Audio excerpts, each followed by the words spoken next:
internaute, la France manque de repères. Ce qui nous reste sont remplacés par les repères de l'argent, du combat, de la rivalité. Sa question est la suivante. Quelles sont selon vous les valeurs essentielles aux Français?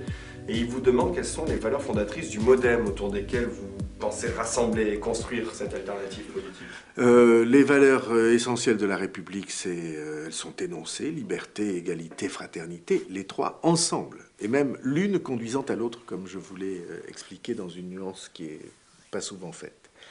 Les valeurs fondatrices du MoDem, c'est l'humanisme et la démocratie. Alors je vais vous dire ce que démocratie est. Démocratie, ça ne veut pas dire le spontanéisme traduit par une espèce de votation perpétuelle. C'est pas ça la démocratie. La démocratie, c'est un grand militant et philosophe que j'aime beaucoup qui s'appelle Marc Sangnier qui en a donné le premier énoncé, le plus clair. Il a dit la démocratie, c'est l'organisation sociale qui vise à porter à son maximum la conscience et la responsabilité des citoyens. Une organisation sociale qui cherche la conscience et la responsabilité de chacun. Ben, quand vous avez ça devant les yeux, ce sont les valeurs du mouvement démocrate, c'est pas par hasard qu'il s'appelle ainsi. Conscience et responsabilité. Et ça ne s'accorde pas avec le spontanéisme constamment votation, hein, votation constante. Pas ça.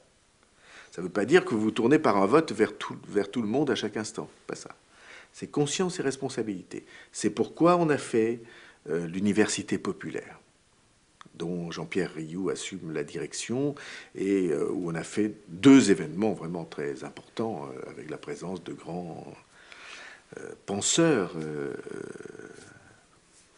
acteurs du débat intellectuel, historique, des enjeux de société. Et on va développer ça. C'est pourquoi on se sert d'Internet. C'est pourquoi on prend 2 heures ou 2 heures et demie pour une grande interview. Parce que ici, rien n'est sous la table. Alors, les petits agacements dans les coins de section, franchement, j'appelle à les dépasser. J'appelle à les dépasser parce que les types qui disent « Ah, c'est les anciens UDF qui... » ou bien les types qui disent « Ah, c'est que des nouveaux qui... » selon les endroits, les sections, tout ça n'a aucun intérêt. Ce sont des compagnons de combat, des camarades de commando. Il faut qu'ils se comportent comme tels et qu'ils comprennent que c'est pas parce que quelqu'un est là depuis 3 ans qu'il est nécessairement moins bien que quelqu'un qui est là depuis 1 an, ou le contraire, quelqu'un qui est là depuis 1 an, mais nécessairement moins bien que quelqu'un qui est là depuis 3 ans.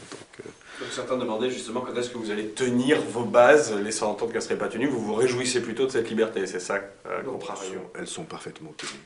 Enfin, parfaitement. Dans 80% des cas, c'est en ordre. Et c'est pas mal, au bout de 14 mois, hein, 15 mois, c'est pas mal. Des amis qui ont vécu cette expérience me racontaient que pour passer de la SFIO au PS, quand ils ont créé le PS en 71, il a fallu 4 ans pour que ça s'installe. Ben nous, en 14 mois, je trouve qu'on a fait le tour. Alors, il reste ici ou là des coins où c'est pas réglé.